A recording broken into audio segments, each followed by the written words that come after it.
In the northwest of Belgium, between the vast harbour of Antwerp and the Dutch border, lies Belgium's most famous ghost town, Doel. Today, it feels remote and isolated. To reach Doel, you must drive for miles through endless industrial docks with no shops, no schools or other villages nearby. Access is restricted. The village can only be entered during specific hours, and at times, entry is limited to those with a Belgian ID card. Doel is often called the Chernobyl of Belgium because of the nuclear reactors right next to the town. But unlike Chernobyl, its abandonment was not caused by radiation or a nuclear accident. So the question remains, what really happened to Doel?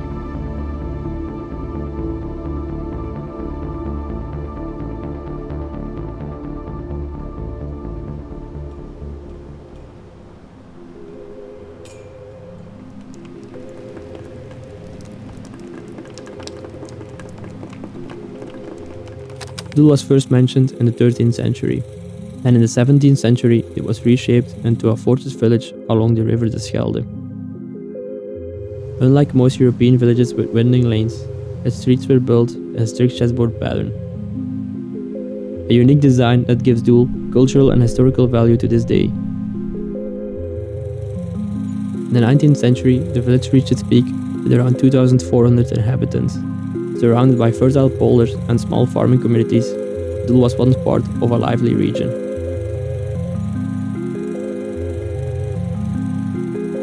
But over time, that region began to change.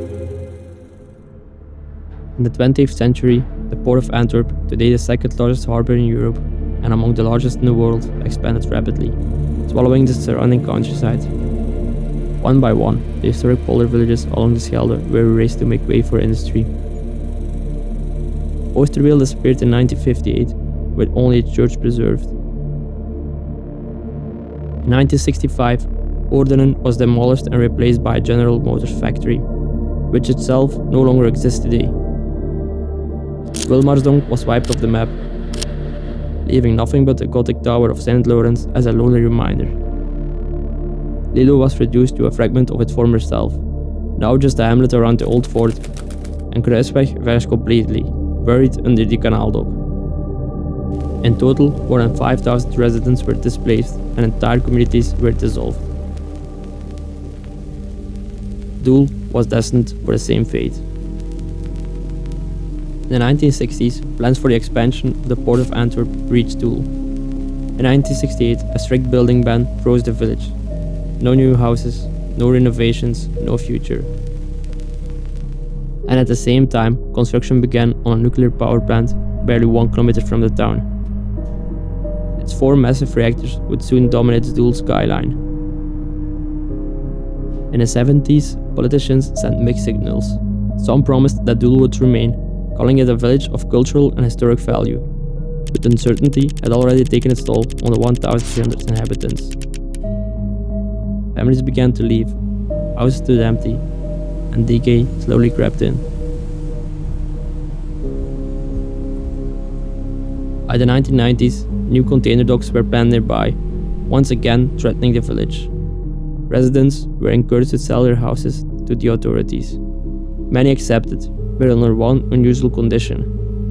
They kept the right to buy them back later. This policy left the streets full of boarded up, neglected houses that could not be rented out or properly maintained. The result was a village that looked more abandoned with every passing year.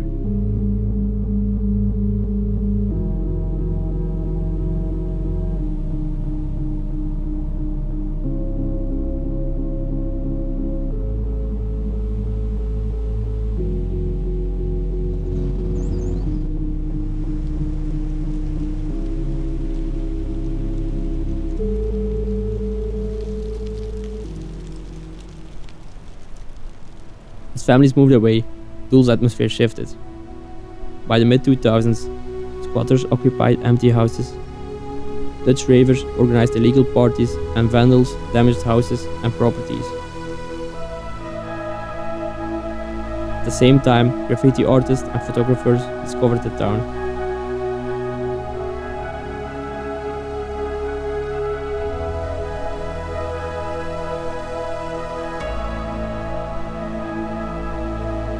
Doel was unlike anything else in Belgium, not just an abandoned building, but an entire ghost town, frozen in time.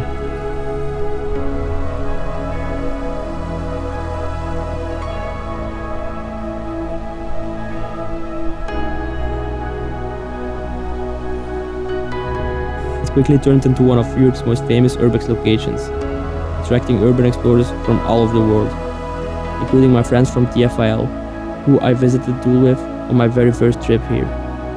Right now, they're exploring every country on Earth from A to Z and doing Urbex in each of them. So make sure to check out the channel if you haven't already.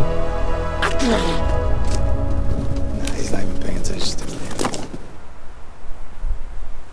Back to the story. The chaos, decay, and vandalism pushed even more inhabitants to leave. Yet not everyone was ready to give up. Local action groups such as Doel 2020 fought fiercely for the survival of the village. They organized demonstrations, human change, and cultural events, all in defense of Doel's right to exist. For the remaining locals, Doel became more than just a village. It turned into a symbol, the struggle of a small community against the overwhelming power of economic expansion and politics.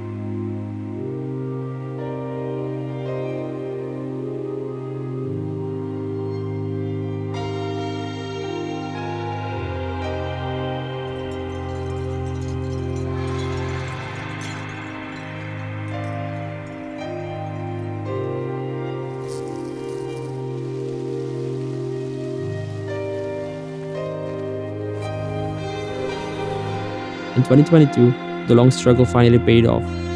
A major harbor expansion project that would have wiped Doel off the map was cancelled, and the village was allowed to remain.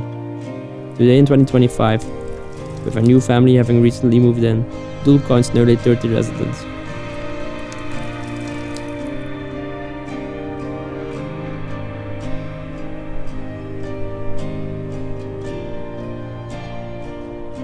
Three of the 4 nuclear reactors have already been shut down, and the last one still operating is scheduled to close within the next decade. Plans for a small yacht harbor are set to begin this year, a possible sign of new life for this ghost town.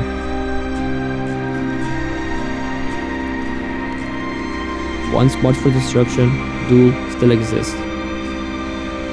Against all odds, the village refused to vanish, and its story is far from over.